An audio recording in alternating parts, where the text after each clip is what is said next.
with how we define ourselves. I'm going to say that again. The strongest force in the human personality is the need to remain consistent with how we define ourselves. What does that mean? We live in a world of so much uncertainty now because change happens how often? Constantly. Men's roles, women's roles, jobs, environments, businesses, bam, bam, bam, it's all changing. So we have a need as human beings for certainty. We're not certain about relationships, businesses, time. We're not certain about a lot, but one thing at least we're certain about is I know who I am. If you don't know that, you freak out and you have what's called an identity crisis. We can't make any decisions, you're freaking out. So we all define ourselves subconsciously. So some people see themselves as being extraordinarily conservative. Are they gonna do something crazy? They're gonna know, hey, I'm not that kind of person. What kind of person? I don't know, but I'm not that kind of person. Isn't that true? If you think you're outrageous, you move differently, you talk differently, you do things differently. There's no one right or wrong, but most of us have trapped ourselves in an old identity. We've never updated who we are today. And so you go learn something, a skill, a talent, or ability, but your identity is, this is who I am, and so you never far surpass it.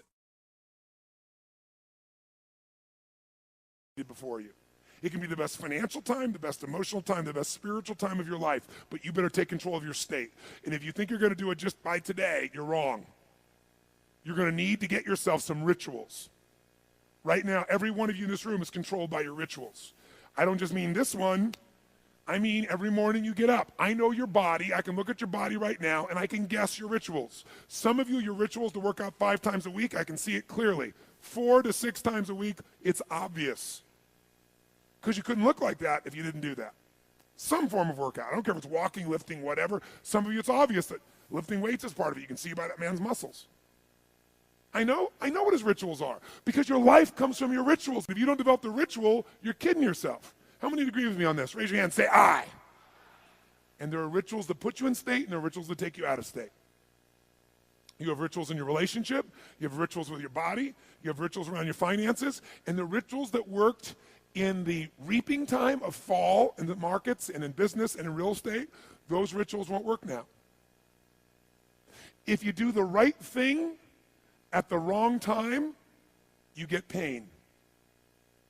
I'll say that again. If you do the right, you go, but Tony, I'm doing the right thing, but I'm not being rewarded. If you do the right thing at the wrong time, you don't get rewarded, you get pain. So you better do the right thing at the right time, and to do that, you better know what season you're in, and to do that, you better learn how to change your state, how to take control of your own conditioning. That's what I live for. Does this make sense to you, yes or no? Come on, guys, yes or no? So now it's time to train yourself to do that. 10 hours? How many have been in 10 hours and time flew because you loved what you're doing, didn't have any sense of time whatsoever? How many have had that experience? Say aye. How many have had 10 minutes feel like 10 years you want to kill somebody to get out of the situation? So what is time? Time is emotion. Got to remember that time is emotion. What you're really managing is emotion. Another word for that would be meaning or fulfillment. Focus is power, but you got to take it.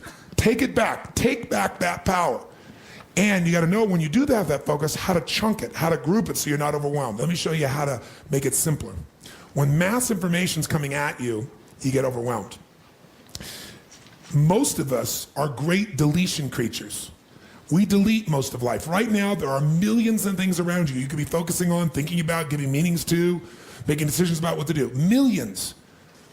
Right now, you could be focusing on the blood rushing through your left eardrum or the feeling of your skin against your body. But most of you delete that. You don't even think about clothing against your skin until I mention it, or your heartbeat.